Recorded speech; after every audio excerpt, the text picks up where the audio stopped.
বৈষম্য বিরোধী ছাত্র জনতার আন্দোলনে জুলাই আগস্টে নিহতদের কেন জাতীয় বীর ঘোষণা করা হবে না তা জানতে রুল জারি করেছেন হাইকোর্ট। রুলে আহত নিহতের পরিবারগুলোকে পুনর্বাসনের কথা বলা হয়।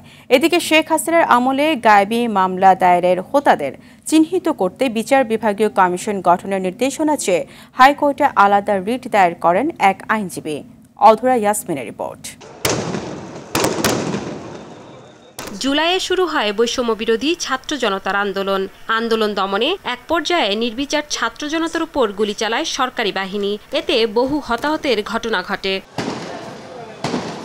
এর প্রেক্ষিতে আন্দোলনে নিহতদের জাতীয় বীর ঘোষণার দাবি জানিয়ে গণমাধ্যমে প্রকাশিত প্রতিবেদন সহ বিভিন্ন প্রতিবেদন যুক্ত করে রিট করেন চট্টগ্রামের নাসিরাবাদ হাউজিং সোসাইটির বাসিন্দা মোহাম্মদ আলী নাজির শাহীন। কেন আমরা সম্মানের জায়গায় নিয়ে যাব না?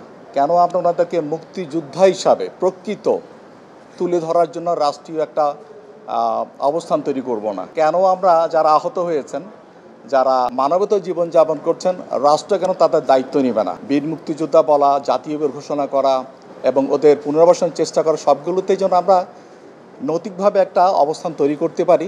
রিটকারী আইনজীবী বলেন, ছাত্র জনতার আন্দোলনে আহত, নিহত ও গ্রেপ্তারদের ১৯৭১ সালের মুক্তিযোদ্ধাদের দেওয়া মাসিক সুবিধার সমপরিমাণ কেন দেওয়া হবে না, রুলে তা জানতে চাওয়া হয়েছে। যারা গুলিবিদ্ধ হয়ে মারা গেছে, যাদেরকে পিটিয়ে হত্যা করা হয়েছে এবং যাদেরকে পুড়ে মারা হয়েছে, এই ব্যক্তিগুলার অবদানকে কেন জাতীয় বীর হিসাবে ঘোষণা করা হবে না? যারা আহত হয়েছে ওই সময়ের মধ্যে এদেরকে কেন ফ্রিডম ফাইটার ঘোষণা করা হবে না, সেই মর্মে আমি একটা রুল চেয়েছি। যারা ওই সময় মৃত্যুবরণ করছে তাদের পরিবারকে কেন উপযুক্ত পুনর্বাসন করা হবে না?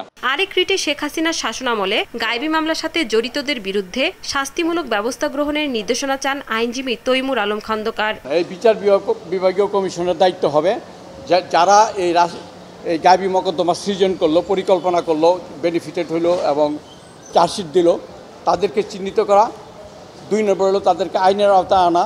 বিভিন্ন জাতীয় দৈনিকে গায়েবী মামলা সংক্রান্ত প্রকাশিত প্রতিবেদন সংযুক্ত করে এ রিট আবেদন করা হয়। একটা রাজনৈতিক কর্মী। অধরা ইয়াসমিন, RTV, ঢাকা।